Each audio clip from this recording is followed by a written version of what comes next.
संगठन आइसा का press conference है, जिसमें मुख्य रूप से अभी इन दिनों बिहार में जो अलग अलग विश्वविद्यालयों में, जैसे मगध विश्वविद्यालय, उसमें जो घोटाले जो सामने आए हैं, कॉपी और पुस्तिकाओं की जो खरीद बिक्री में जो घपले सामने आ रहे हैं, उसको लेकर, उसके साथ ही पूरे बिहार में आप देखिए कि कुलपतियों की नियुक्ति में जिस तरह से अनदेखी की जा रही अनियमितता है, और उसमें पैसे का जो पूरा एक खेल है, और उसमें और ये सब चीज़ राजभवन राज्यपाल के नाक के नीचे हो रहा है,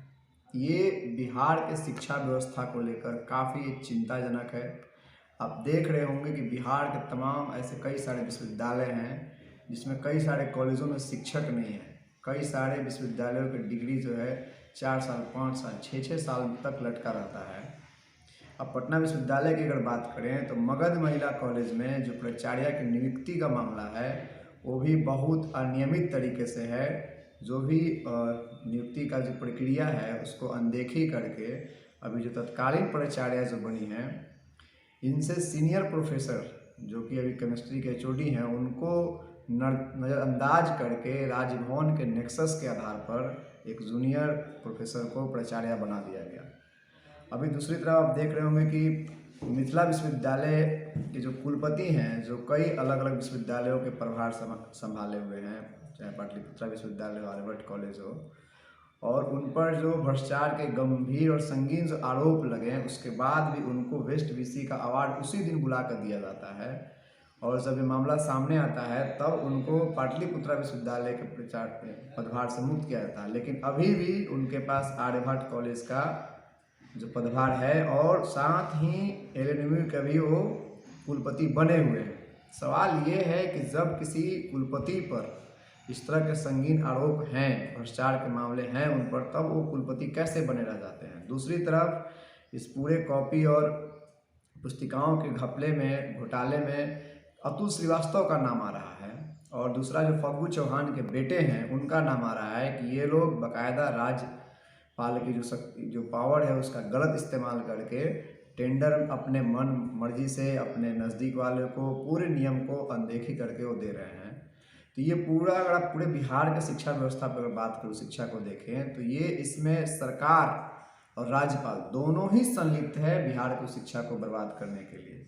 आइसा मांग करता है कि इस आधार पर जो बिहार के राज्यपाल हैं, केंद्र सरकार राष्ट्रपति उनको बर्खास्त करे या फिर राज्यपाल इस्तीफा दें, और नीतीश कुमार जो कि इस तमाम मामलों पर चुप्पी साधे हुए हैं, ये बहुत चिंता का विषय है कि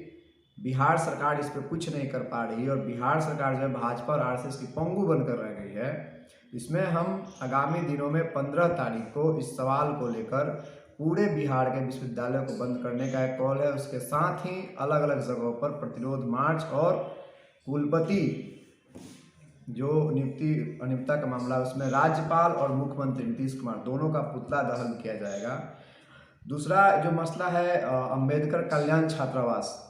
कोरोना के नाम पर अंबेडकर कल्याण छात्रावास के छात्रों को बाहर कर दिया गया। अभी तक उनको कोई सूचना नहीं दी गई निश्चित कि कब उनको वापस बुलाया जाना है, और इस पर नीतीश कुमार सामाजिक न्याय की बात कर रहे हैं। इसी सरकार में सामाजिक न्याय की कैंपसों में हत्या हो रही है, छात्रों को कैंपसों से बेदखल किया जा रहा है, हॉस्टलों से बाहर निकाला जा रहा है। इस पर बिहार सरकार डेट निश्चित करे कि कब वापस उनको तुरंत बुलाना है, और उसमें सरकार तर्क दे रही है, उसमें वैसे छात्र रह रहे हैं जो अब पास आउट हैं। अब समझने वाली ये बात है कि जब आप शिक्षा नहीं दे रहे हैं, रोजगार नहीं दे रहे हैं, तो छात्र रहेगा कहाँ।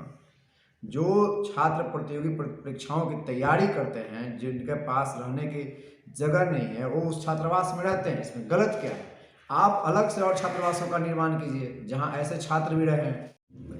इन तमाम सवालों को लेकर आगामी दिनों में आइसा पूरे बिहार के विश्वविद्यालय को बंद करेगी।